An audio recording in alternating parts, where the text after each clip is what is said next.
여러분, 믿기 힘든 일이 벌어졌습니다. 72시간, 딱 72시간 만에 일본 산업계가 완전히 뒤집어졌습니다. 한국 없이도 우리는 충분합니다.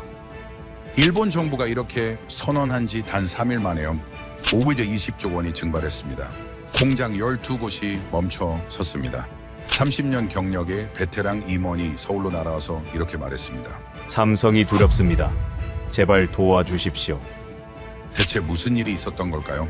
일본이 왜 72시간 만에 무릎을 꿇었는지, 한국이 감춰왔던 그 기술이 대체 뭐였는지, 지금부터 그 충격적인 진실을 말씀드리겠습니다. 시작에 앞서 좋아요와 구독 눌러주시면 한국의 더 많은 이야기를 소개하는 데에 큰 힘이 됩니다. 안녕하세요. 저는 나카무라 케니치라고 합니다. 도쿄에서 28년간 전자부품 조달 업무를 맡아온 사람이에요. 지금부터 제가 직접 겪은 일을 말씀드리려고 합니다. 솔직히 이 이야기를 꺼내는 게 쉽지 않았어요. 하지만 누군가는 진실을 말해야 한다고 생각했습니다. 그날 아침은 평범하게 시작됐습니다. 경제산업성 대회의실로 출근 지시가 내려왔고 저는 별 생각 없이 회의장으로 향했어요. 대회의실에 들어서는 순간 분위기가 심상치 않다는 걸 느꼈습니다. 천장에서 쏟아지는 형광등 불빛이 유난히 차갑게 느껴지더군요. 회의장에는 이미 200명이 넘는 사람들이 빼곡히 들어차 있었어요. 일본을 대표하는 전자기업 임원들이 한자리에 모인 거였습니다. 앞쪽을 보니 정부 고위 관계자가 단상에 올라서더군요. 그분 눈빛이 자신감으로 가득 차 있었어요. 뭔가 큰 발표가 있을 거라는 건 누구나 짐작할 수 있었습니다. 마이크를 잡더니 첫 마디를 꺼내셨어요. 역사적인 발표를 하겠다고요. 회의장이 순식간에 조용해졌습니다. 카메라 플래시가 여기저기서 터지기 시작했고 모든 시선이 단상으로 쏠렸어요. 한국산 부품 의존에서 완전히 벗어나겠다. 3개월 안에 의존도를 제로로 만들겠다. 이런 내용이었습니다. 발표가 끝나자마자 회의장 분위기가 완전히 달라졌어요. 박수가 터져 나왔습니다. 여기저기서 환호성이 들려왔고 옆자리에 앉은 임원은 주먹을 불끈 쥐며 소리를 질렀어요. 드디어 이날이 왔다면서요. 언론에서는 난리가 났더군요. 역사적 독립선언이라는 헤드라인이 방송 화면을 가득 채웠고 전문가들은 흥분을 감추지 못했습니다. 도쿄 증시도 즉각 반응했어요. 관련 기업 주가가 일제히 상승했고 투자자들 사이에서는 축제 분위기가 펼쳐졌습니다. 그런데 저는 박수를 칠 수가 없었어요. 손바닥에 식은땀이 배어나왔습니다. 심장이 쿵쿵 내려앉는 느낌이었고 입술이 바짝바짝 말랐어요. 주변 사람들은 환호하고 있는데 저 혼자만 다른 세상에 있는 것 같았습니다. 28년간 이 업계에서 일해온 사람으로서 뭔가 잘못됐다는 걸 본능적으로 느꼈거든요. 우리 재고가 얼마나 있는지 저는 정확히 알고 있었습니다. 72시간 분량밖에 없었어요. 한국에서 부품 공급이 끊기면 사흘도 버티지 못한다는 뜻이었습니다. 그런데 3개월 안에 완전히 벗어나겠다고요. 대안도 없이 말입니다. 회의가 끝나고 복도로 나왔을 때 동료들이 신나서 떠들어대더군요. 이제 우리가 갑이라면서요. 한국 눈치 안 봐도 된다면서 서로 어깨를 두드리고 있었어요. 저는 거기 끼지 못하고 조용히 화장실로 향했습니다. 세면대에 두 손을 짚고 거울을 봤어요. 창백한 얼굴이 비치더군요. 차가운 물로 얼굴을 씻으면서 생각했습니다. 이건 독립이 아니라 자살이라고요. 우리가 뭘 모르고 저러는 건지 아니면 알면서도 모른 척하는 건지. 한 가지는 확실했습니다. 한국이 가만히 있지 않을 거라는 것. 삼성이 어떤 회사인지 저는 28년간 지켜봐왔거든요.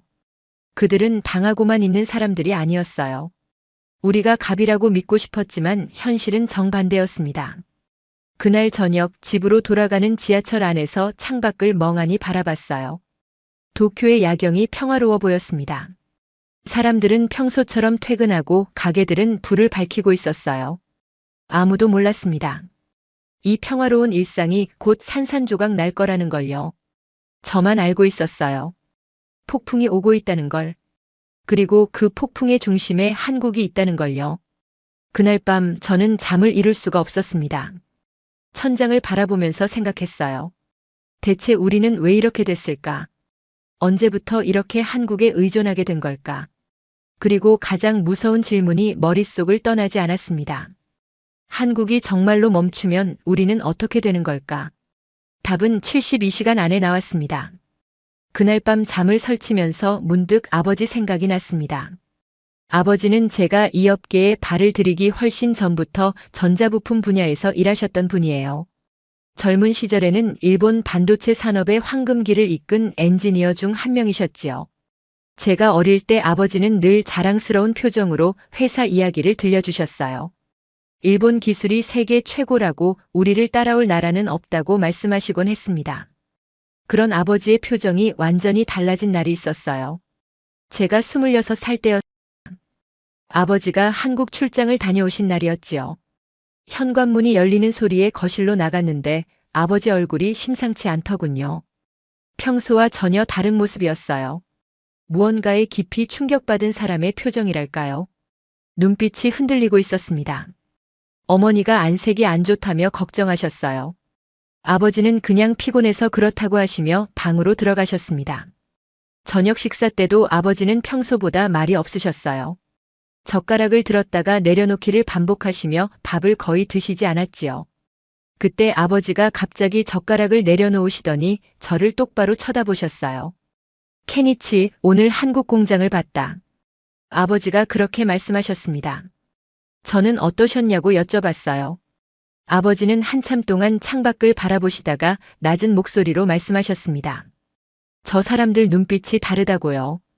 처음에는 무슨 뜻인지 잘 몰랐어요. 아버지가 설명을 이어가셨습니다. 우리가 10년 걸려 할 일을 저들은 3년 만에 해내려고 한다고요. 아니, 이미 해내고 있다고 하셨어요. 아버지 손이 미세하게 떨리고 있었습니다. 그 모습을 처음 봤어요. 아버지가 마지막으로 하신 말씀이 아직도 귓가에 생생합니다. 언젠가 저들이 우릴 추월할 거다. 아니, 이미 추월했는지도 모른다. 그러시면서 제 눈을 똑바로 보셨어요. 그때 가서 두려워하지 마라. 지금부터 준비해라. 그게 아버지의 당부였습니다. 솔직히 그때는 아버지 말씀을 진지하게 받아들이지 않았어요. 26살 청년이 뭘 알았겠습니까? 일본이 세계 최고라는 자부심에 차 있었고 한국은 우리 뒤를 쫓아오는 후발주자에 불과하다고 생각했어요. 아버지가 너무 걱정이 많으신 거라고 여겼지요. 그런데 세월이 흐르면서 아버지 말씀이 하나씩 현실이 되어갔습니다. 제가 조달 업무를 맡기 시작하면서 한국 기업들과 직접 거래를 하게 됐어요. 처음에는 우리가 가르쳐주는 입장이었습니다. 그들이 우리 공장에 연수를 오면 고개를 숙이고 열심히 메모를 하곤 했어요. 그 모습을 보면서 저는 속으로 생각했습니다. 저들이 아무리 노력해도 우릴 따라오려면 멀었다고요. 그런데 어느 순간부터 분위기가 달라지기 시작했어요. 거래 협상을 할 때 한국 쪽 태도가 점점 당당해지더군요. 예전에는 우리가 조건을 제시하면 거의 다 받아들였는데 어느 때부터인가 그렇지 않았습니다. 오히려 그쪽에서 조건을 내걸기 시작했어요. 처음에는 기분이 나빴습니다. 감히 어디서 그러냐는 생각이 들었지요. 하지만 냉정하게 따져보니 그들에게 그럴 자격이 있었어요. 품질이 올라왔거든요. 가격 경쟁력도 생겼고요. 우리가 못 만드는 부품을 그들은 만들어내기 시작했습니다. 제가 한국 공장을 처음 방문한 건 그로부터 몇 년 후였어요. 아버지처럼 저도 충격을 받았습니다. 공장 정문을 들어서는 순간부터 뭔가 다르다는 걸 느꼈어요. 청결함, 정교함, 그리고 속도. 모든 것이 우리와 달랐습니다. 생산 라인을 따라 걸으면서 저는 다리에 힘이 풀려가는 걸 느꼈어요. 안내를 맡은 직원이 담담하게 설명하더군요. 이 라인에서 하루에 얼마나 생산하는지, 불량률이 얼마나 낮은지.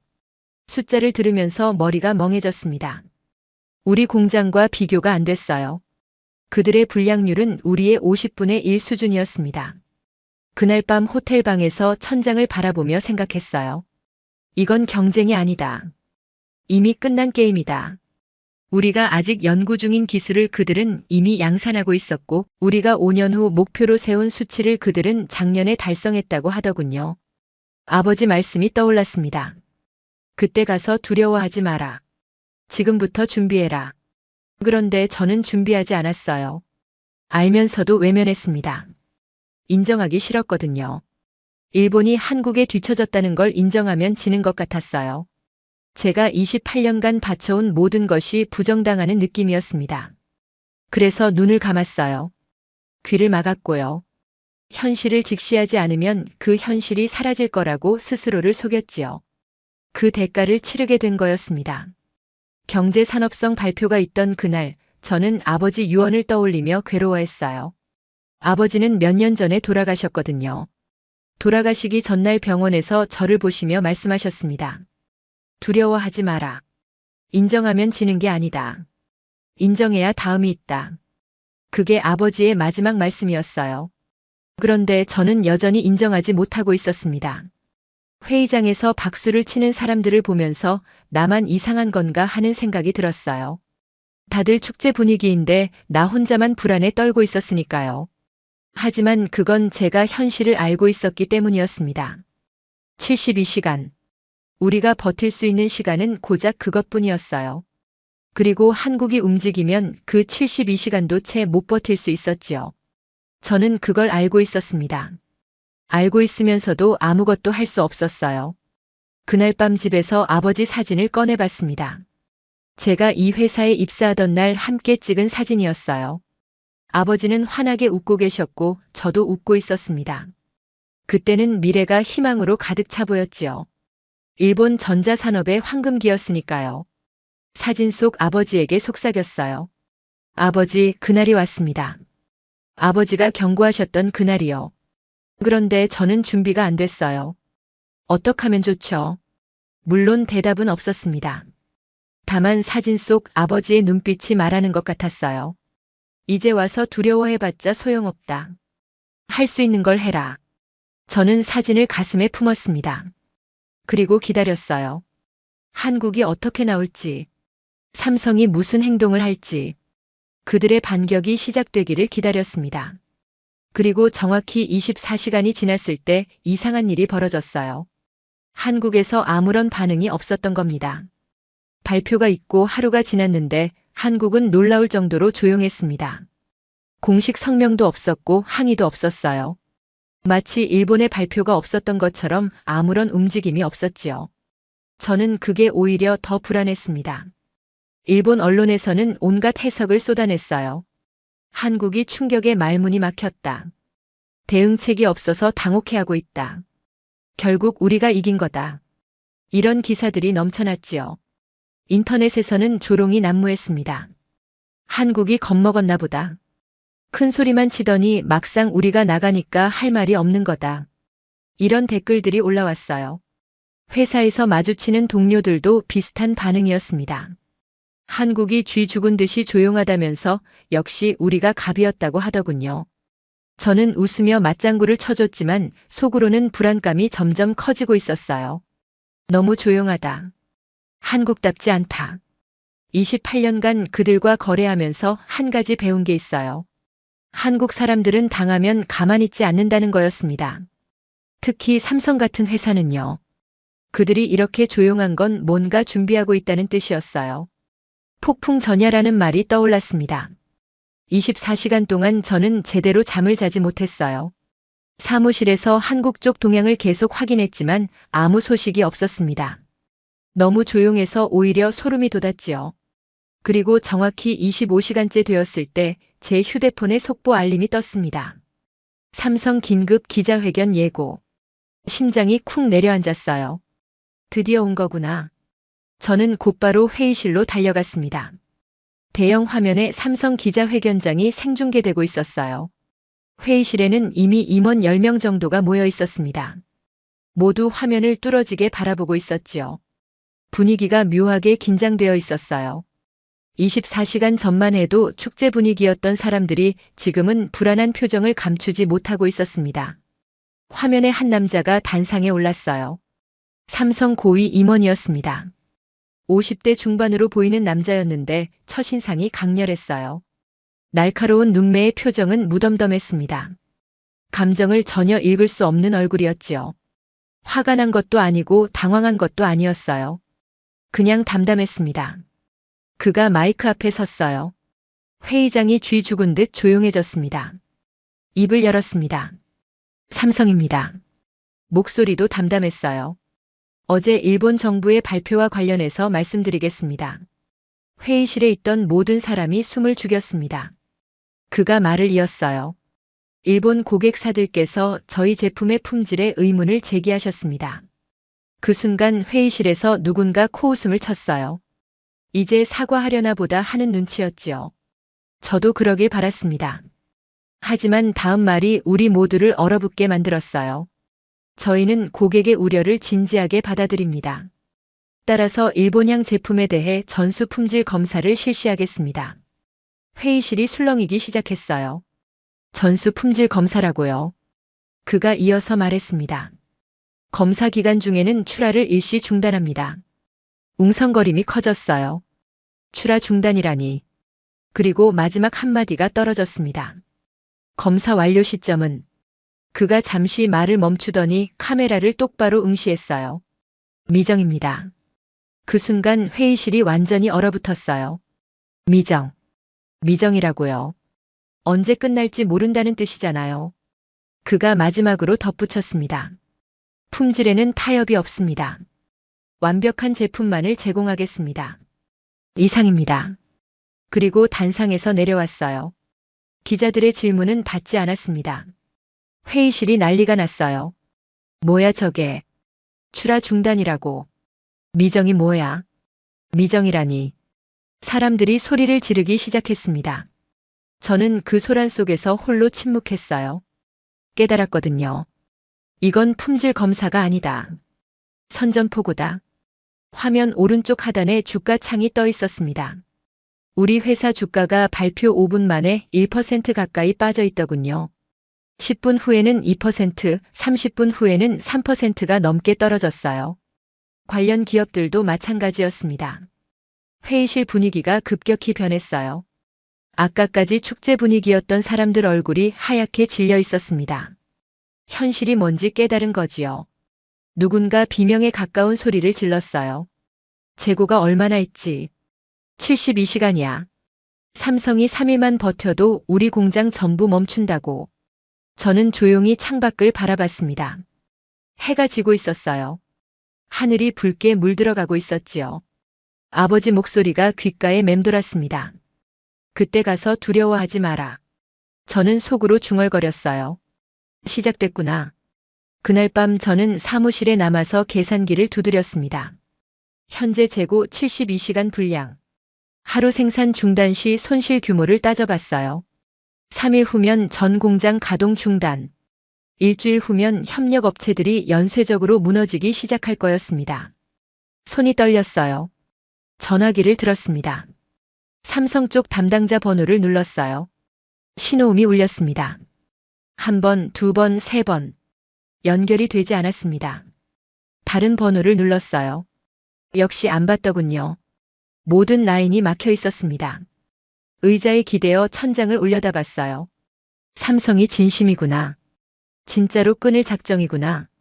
창밖으로 도쿄타워 불빛이 보였습니다. 평화로워 보였어요. 저 안에 있는 사람들은 아직 모르고 있을 거예요. 72시간 후면 저 불빛들이 꺼질 수도 있다는 걸요. 서랍에서 아버지 사진을 꺼냈습니다. 사진 속 아버지에게 속삭였어요. 아버지, 시작됐습니다. 아버지가 말씀하셨던 그날이 정말로 왔어요. 시계를 봤습니다. 밤 11시 47분이었어요.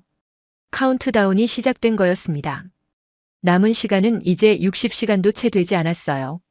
삼성의 발표가 있고 12시간이 지났을 때 우리 회사 긴급회의가 소집됐습니다. 새벽 3시였어요. 저는 본사 회의실에 앉아 있었습니다. 형광등 불빛이 피곤한 눈을 찔렀지요. 커피를 5잔째 마시고 있었지만 잠은 전혀 오지 않았어요. 아드레날린이 온몸을 돌고 있었거든요. 회의실에는 임원 15명이 모여 있었습니다. 불과 몇 시간 전까지 축제 분위기였던 사람들이에요. 지금은 모두 얼굴이 굳어 있었습니다. 현실의 무게를 느끼기 시작한 거지요. 화상회의 화면에 정부 고위 관계자 얼굴이 떠 있었어요. 발표 당시 그렇게 자신만만하던 그분의 표정이 어두워져 있었습니다. 저는 참다 못해 입을 열었어요. 72시간입니다. 모두가 저를 쳐다봤습니다. 우리 재고가 72시간 분량밖에 없어요. 삼성이 3일만 버텨도 공장이 전부 멈춥니다. 회의실이 술렁였어요. 화면 속 관계자가 손을 저으며 말했습니다. 허세일 거예요. 겁먹을 필요 없습니다. 하지만 저는 물러서지 않았어요. 대안이 뭡니까? 어디서 대체 부품을 구할 수 있나요? 그분이 대답했습니다. 중국 업체가 있지 않습니까? 세계 1위라면서요. 그쪽에서 공급받으면 됩니다. 저는 자료를 화면에 띄웠어요. 그 업체의 불량률 데이터였습니다. 삼성보다 47배 높았어요. 47배요. 그 부품을 쓰면 우리 제품 리콜 확률이 그만큼 높아진다는 뜻이었습니다. 회의실이 조용해졌어요. 관계자가 다시 물었습니다. 그럼 우리나라 업체는요? 일본 기업이 있지 않습니까? 저는 한숨을 삼켰어요. 저희 업체 사장님이 직접 말씀하셨어요. 삼성을 따라가려면 최소 7년은 걸린다고요. 그것도 삼성이 멈춰 있다는 가정하에서요. 회의실이 무덤처럼 조용해졌습니다. 화면 속 관계자 얼굴이 창백해지더군요. 그럼 어쩌란 말입니까? 저는 똑바로 화면을 바라봤어요. 지금이라도 삼성과 대화해야 합니다. 사과하고 협상해야 해요. 시간이 없습니다. 그분이 버럭 소리를 질렀어요. 사과라고요. 우리가 왜 사과합니까? 우리가 고객인데요. 저는 대답했습니다. 지금 상황에서 고객이 갑이 아닙니다. 우리가 을이에요. 항상 그래왔습니다. 우리만 인정하지 않았을 뿐이에요. 그분 얼굴이 불그락푸르락해지더군요. 화상회의가 갑자기 끊겼습니다. 화면이 꺼지고 회의실에는 침묵만 남았어요. 옆에 앉은 후배 직원이 조용히 물었습니다. 선배님, 진짜 방법이 없는 건가요? 저는 창밖을 바라봤어요. 도쿄의 밤하늘이 어둡게 내려앉아 있었습니다. 솔직히 모르겠어. 중국 업체에 연락해봐야 알겠지. 하지만 기대하지 마. 그날 밤 저는 사무실 소파에서 눈을 붙였어요. 꿈속에서 아버지가 나타났습니다. 아버지는 아무 말 없이 저를 바라보셨어요. 그 눈빛이 말하고 있었습니다. 내가 경고했잖아. 준비하라고 했잖아. 저는 꿈속에서 소리쳤어요. 죄송합니다. 아버지. 알고 있었어요. 알면서도 외면했습니다. 인정하기 싫었어요. 아버지가 고개를 저으시더니 사라지셨습니다. 눈을 떴을 때 온몸이 땀에 젖어 있었어요. 다음 날 중국 업체와 화상회의가 잡혔습니다. 우리의 마지막 희망이었지요. 저는 큰 기대를 하지 않았지만 어쨌든 해봐야 했어요. 화면에 중국 업체 부사장 얼굴이 떴습니다. 50대 초반의 남자였어요. 날카로운 눈빛이었지요. 우리 쪽 관계자가 먼저 입을 열었어요.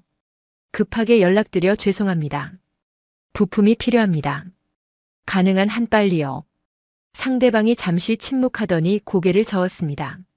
죄송하지만 도와드리기 어렵겠습니다. 회의실이 술렁였어요. 왜 안 됩니까? 당신들이 세계 1위 아닙니까? 상대방이 안경을 고쳤으며 대답했어요. 1위는 양으로 1위입니다. 질은 다릅니다. 솔직하게 말씀드릴게요. 그가 서류를 들어보였어요. 삼성 불량률 0.001%. 저희는 0.047%입니다. 47배 차이예요. 일본 제품 품질 기준에 저희는 10배 가까이 못 미칩니다. 개선하려면 최소 5년이 걸려요. 그것도 삼성이 멈춰 있다는 가정하에서요. 회의실이 얼어붙었습니다. 그가 마지막으로 덧붙였어요. 한 가지 조언을 드려도 될까요? 삼성과 싸우지 마십시오. 이길 수 없습니다. 저희도 10년째 삼성을 쫓고 있지만 아직 멀었어요. 삼성은 다릅니다. 저들은 부품을 만드는 게 아니라 신뢰를 만들어요. 그 차이를 따라잡으려면 20년이 걸릴지도 모릅니다. 화상회의가 끊기고 아무도 말이 없었어요. 모든 문이 닫히고 있었습니다. 중국도 안 되고 일본 업체도 안 되고 우리에게 남은 선택지는 없었어요. 48시간이 지났을 때 첫 번째 공장이 멈췄습니다. 재고가 바닥난 거였어요. 그 다음 날 두 번째 공장이 멈췄고 그 다음 날에는 세 곳이 더 멈췄습니다. 72시간 만에 12개 공장이 완전히 가동을 중단했어요. 도쿄 증시가 열리던 날 아침 저는 본사 대회의실에 있었습니다. 벽면 전체를 덮은 대형 화면에 실시간 주가가 떠 있었어요. 장이 열리자마자 지옥이 시작됐습니다. 우리 회사 주가가 30초 만에 5% 빠졌어요. 1분 후에는 8%, 5분 후에는 12%가 넘게 떨어졌습니다. 다른 관련 기업들도 마찬가지였어요. 화면이 온통 빨간색이었습니다. 회의실 여기저기서 신음소리가 터져 나왔어요. 30분 후 우리 회사 주가는 18% 넘게 폭락해 있었습니다. 시가총액으로 환산하면 520조 원이 허공으로 사라진 거였어요. 72시간 만에요. 저는 떨어지는 숫자들을 멍하니 바라봤습니다. 숫자가 현실이 아닌 것 같았어요. 하루 만에 이 정도라니. 회의실 문이 벌컥 열리더니 정부 관계자가 들어왔습니다. 얼굴이 창백했어요. 넥타이가 풀어져 있었고 눈 밑에 짙은 그늘이 내려앉아 있었지요. 총리실에서 연락이 왔습니다. 목소리가 떨리고 있었어요. 1시간 후 긴급 소집입니다. 끝났군요. 그가 힘없이 의자에 주저앉으며 말했습니다. 저는 휴대폰을 꺼내 뉴스를 확인했어요. 전 세계 언론들의 헤드라인이 쏟아지고 있었습니다. 72시간 만에 무릎 꿇은 일본. 삼성의 조용한 승리. 말 한마디 없이 굴복시키다. 기사마다 같은 말이 반복되고 있었어요. 일본은 삼성 없이 살 수 없다. 삼성은 일본 없이도 살 수 있다. 누가 갑이고 누가 을인지 72시간 만에 증명됐다. 관계자가 비틀거리며 일어나 문을 향해 걸어갔어요. 문 앞에서 멈추더니 돌아봤습니다. 처음부터 당신 말이 맞았어요. 그리고 나갔습니다. 남은 사람들 사이로 무거운 침묵이 흘렀어요. 저는 창밖을 바라봤습니다. 도쿄 하늘이 흐렸어요. 비가 내리기 시작했습니다. 빗방울이 유리창을 타고 흘러내리더군요. 마치 눈물처럼요. 후배 직원이 조용히 다가왔습니다. 선배님, 이제 어떻게 해야 합니까? 저는 한참을 침묵했어요. 그리고 대답했습니다. 서울에 가야겠어. 삼성 본사에 가서 무릎 꿇고 사과해야겠어. 그게 우리에게 남은 유일한 방법이었습니다. 서울행 비행기를 예약하기 전에 저는 멈춘 공장들을 직접 가봤어요. 본사에서 차로 2시간 거리에 있는 제1공장이었습니다. 도착했을 때 정문 앞에는 기자들이 바글바글했어요. 경비원들이 출입을 통제하고 있었지요. 저는 직원 출입구로 들어갔습니다. 공장 안으로 들어서는 순간 심장이 철렁 내려앉았어요. 고요했습니다. 너무 고요했어요. 평소라면 쉴 새 없이 돌아가던 기계들이 죽은 듯이 멈춰 있었습니다. 컨베이어 벨트 위에 반쯤 조립된 제품들이 덩그러니 놓여 있었어요. 로봇 팔들이 허공에 얼어붙은 채 미동도 하지 않았습니다. 발소리가 공장 전체에 울렸어요. 너무 조용해서 제 발걸음 소리가 메아리처럼 퍼져나갔지요. 마치 누군가 시간을 멈춰버린 것 같았습니다. 여기저기서 노동자들이 서성이고 있었어요. 어떤 사람은 멍하니 멈춘 기계를 바라보고 있었고 어떤 사람은 벽에 기대 앉아 고개를 떨구고 있었습니다. 어떤 사람은 동료와 속삭이며 불안한 표정을 짓고 있었지요. 공장장이 저에게 다가왔어요. 60대 후반의 베테랑이었습니다. 이 공장에서만 35년을 일한 분이었지요. 그분의 눈이 충혈되어 있었어요. 밤새 잠을 못 주무신 게 분명했습니다. 그분이 떨리는 목소리로 물었어요. 이거 진짜입니까? 얼마나 갑니까? 저는 솔직하게 대답했습니다. 모릅니다. 그분 입술이 파르르 떨렸어요. 저기 보이는 사람들 보이십니까? 손으로 노동자들을 가리켰습니다. 저 사람들 전부 가족이 있습니다. 대출이 있어요. 아이들 학비가 있고요. 공장이 일주일만 멈춰도 월급을 못 줍니다. 한 달 멈추면 절반이 해고예요. 그분 목소리가 갈라졌습니다. 우리 업계 종사자가 얼마인지 아십니까? 85만 명입니다. 협력업체까지 합치면 수천 개 회사예요. 85만 가족이 이 산업으로 먹고 삽니다. 저를 똑바로 쳐다보셨어요.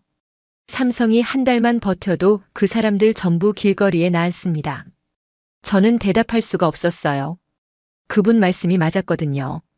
저도 알고 있었습니다. 하지만 뭐라고 위로하겠습니까? 공장 옥상에 올라갔어요. 난간에 기대어 멀리를 바라봤습니다.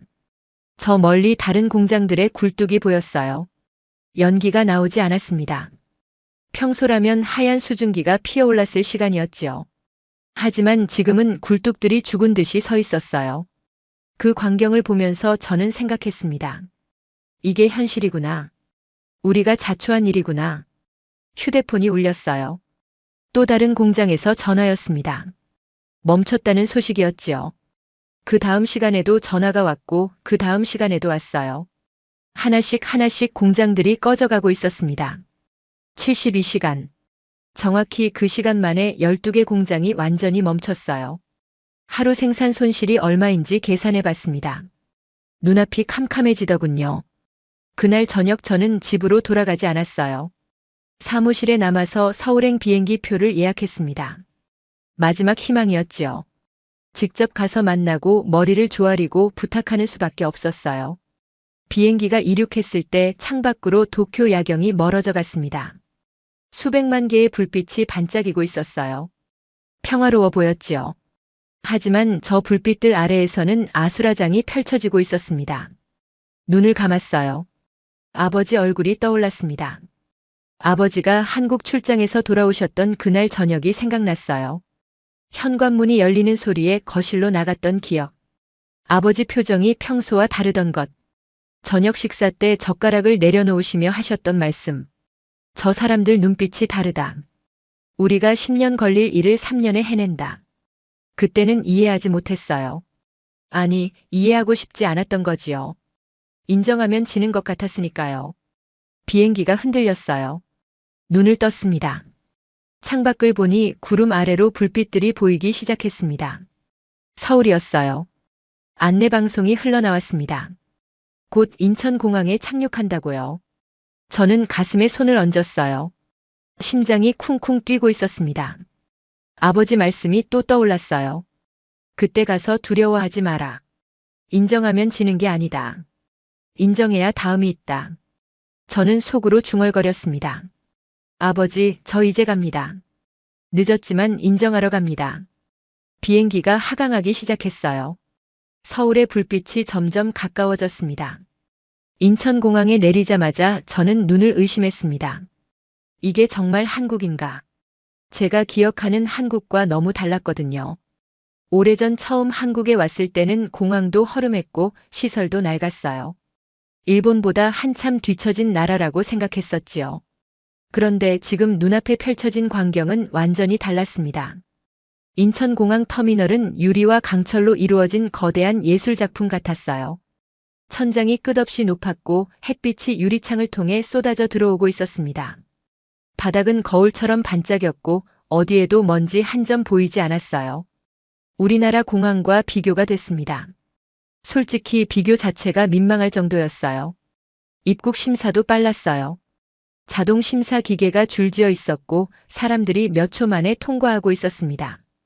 저는 외국인이라 유인 심사대로 갔는데 그마저도 5분도 안 걸리더군요. 택시를 타고 서울 시내로 향했어요. 창밖 풍경을 보면서 또 한 번 충격을 받았습니다. 고층 빌딩들이 하늘을 찌르듯이 솟아 있었고 거리는 깔끔하게 정돈되어 있었어요. 택시 기사가 일본어로 말을 걸어왔어요. 일본에서 오셨냐고요. 발음이 꽤 유창했습니다. 저는 고개를 끄덕였어요. 기사가 웃으며 말하더군요. 요즘 일본 분들 많이 오신다면서요. 가슴이 뜨끔했어요. 이 택시 기사도 알고 있는 거였습니다. 일본이 한국에 의지하고 있다는 걸요. 창피했어요. 삼성 본사에 도착했을 때 저는 한참 동안 그 건물을 올려다봤습니다. 거대한 빌딩이 하늘을 찌르듯이 솟아 있었어요. 유리 외벽에 햇살이 반사되어 눈이 부셨지요. 오래전 아버지가 보셨던 삼성. 제가 처음 방문했던 삼성. 그리고 지금 72시간 만에 일본을 무릎 꿇게 만든 삼성. 가슴이 답답했습니다. 정문으로 들어가 안내를 받았어요. 엘리베이터를 타고 35층으로 올라갔습니다. 문이 열리니 삼성 고위 임원이 기다리고 있었어요. 기자회견에서 봤던 그 사람이었습니다. 날카로운 눈매, 무표정한 얼굴. 감정을 읽을 수 없는 눈빛. 악수를 나눴어요. 그의 손이 따뜻했습니다. 의외였지요. 회의실로 안내받았어요. 창밖으로 서울 전경이 보였습니다. 한강이 햇살에 반짝이고 있었어요.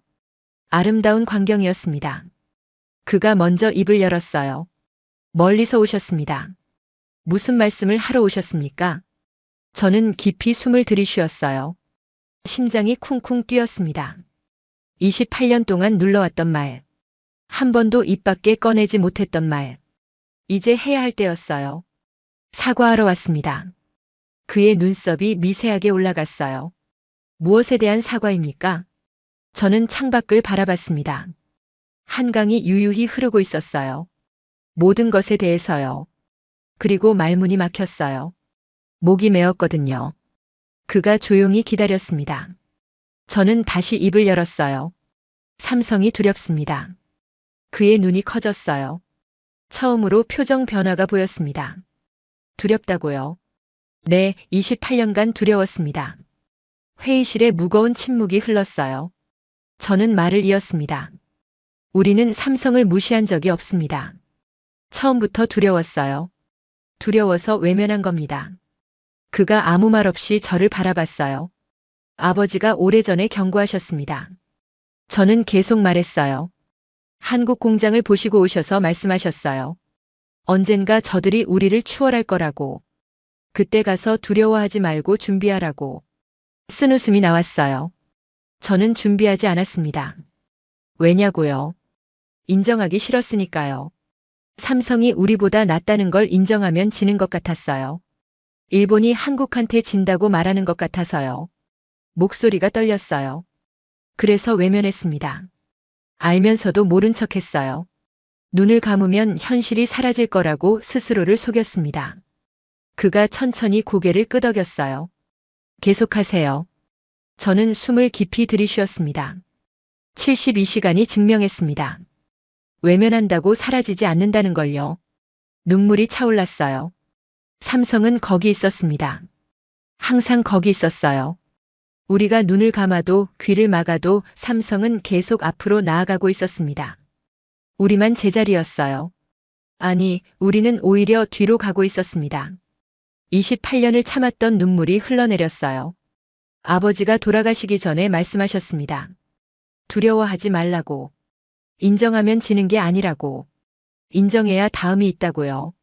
저는 눈물을 닦았어요. 이제야 인정합니다. 삼성이 두렵습니다. 삼성이 우리보다 낫습니다. 삼성 없이는 우리 산업이 돌아가지 않습니다.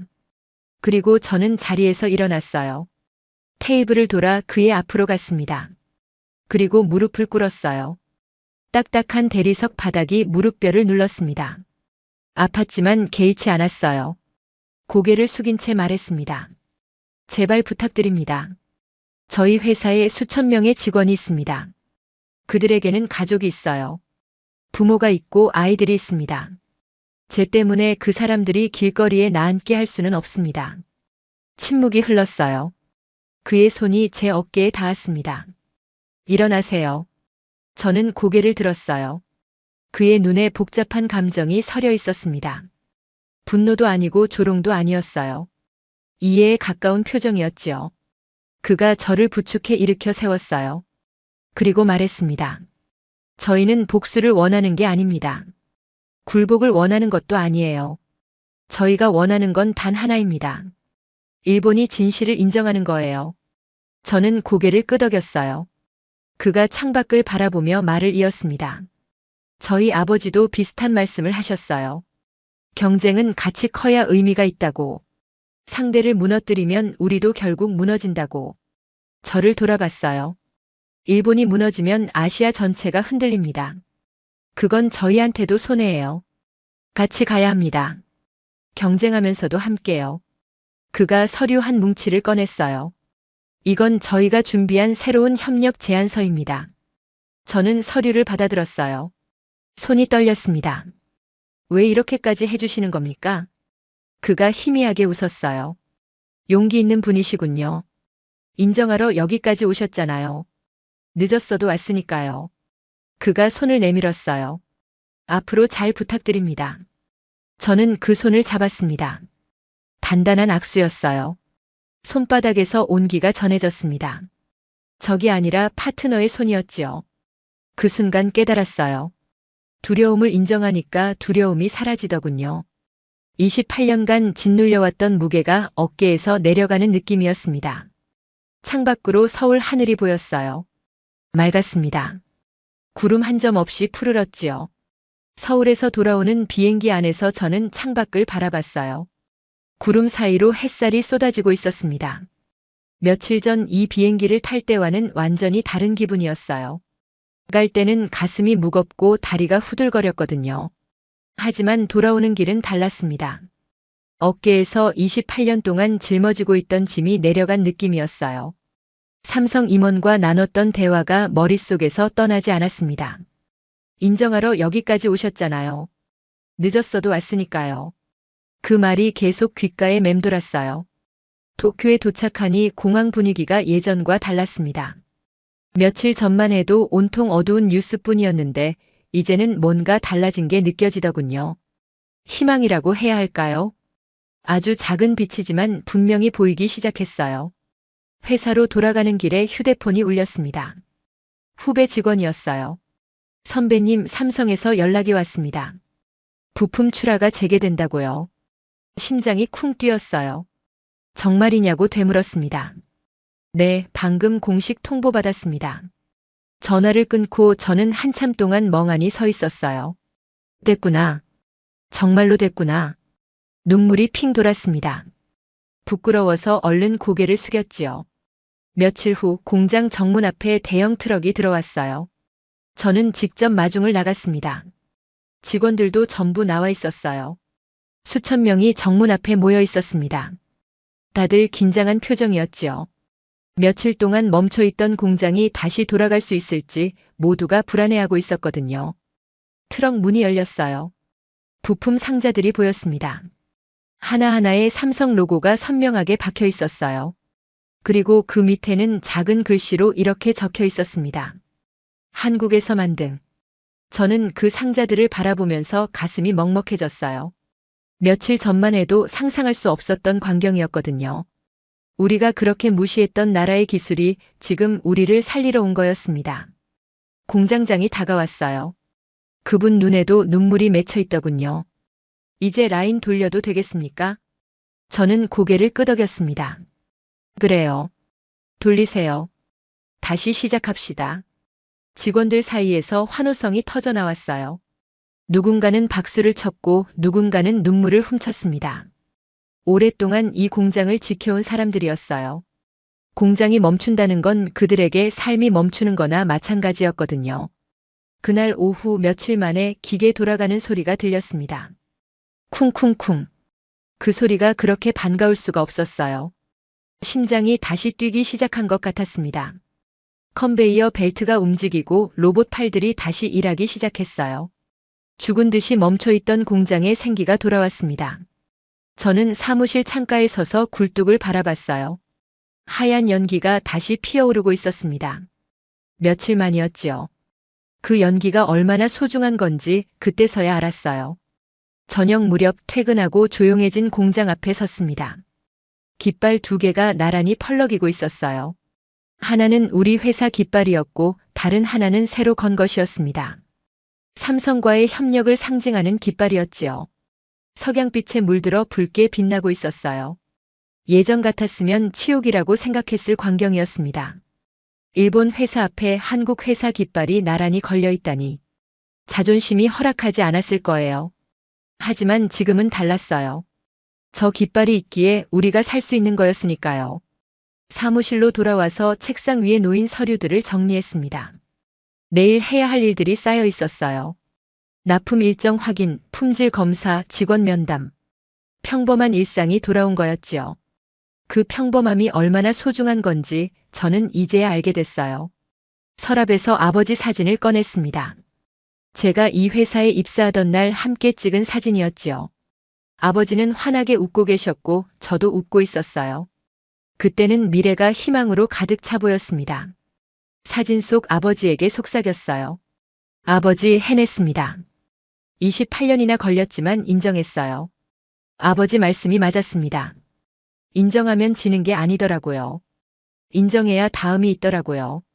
바람이 불어와 창문을 흔들었어요. 사진 속 아버지가 웃고 계신 것 같았습니다. 저도 웃었어요. 처음으로 마음 편히 웃었습니다. 창밖으로 해가 지고 있었어요. 하늘이 붉게 물들어가고 있었지요. 내일은 또 해가 뜨겠지요. 그리고 우리는 다시 일어나서 일을 할 거예요. 예전과는 다른 마음으로요. 컴퓨터를 끄고 사무실 불을 껐습니다. 문을 나서면서 마지막으로 공장 쪽을 돌아봤어요. 어둠 속에서 비상등만 깜빡이고 있었습니다. 내일 아침이면 다시 기계가 돌아가겠지요. 주차장으로 걸어가면서 생각했어요. 두려움은 인정해야 사라집니다. 외면하면 오히려 더 삼성이 두렵다고 말하는 순간 저는 비로소 자유로워졌어요. 경쟁은 이기고 지는 게 아니었습니다. 함께 크는 거였어요. 상대를 인정해야 나도 성장할 수 있다는 걸 깨달았지요. 아버지가 옳았습니다. 오래전에 이미 답을 알려주셨어요. 저만 듣지 않았을 뿐이었지요. 이제라도 들었으니 됐습니다. 늦었어도 왔으니까요.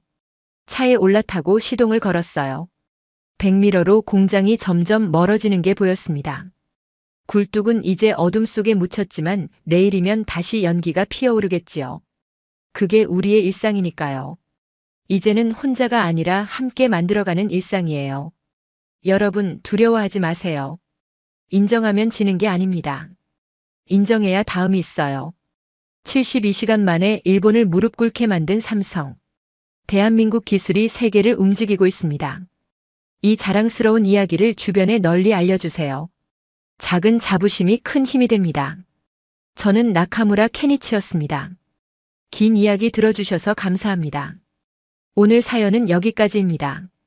한국 무시하던 일본 72시간 만에 삼성 앞에 무릎 꿇은 이야기 어떠셨나요? 사연의 주인공에게 응원의 댓글을 남겨주세요. 지금까지 감동정거장에서 사연 전해드렸습니다. 사연이 마음에 드셨다면 좋아요와 구독 부탁드립니다. 시청해주셔서 감사합니다.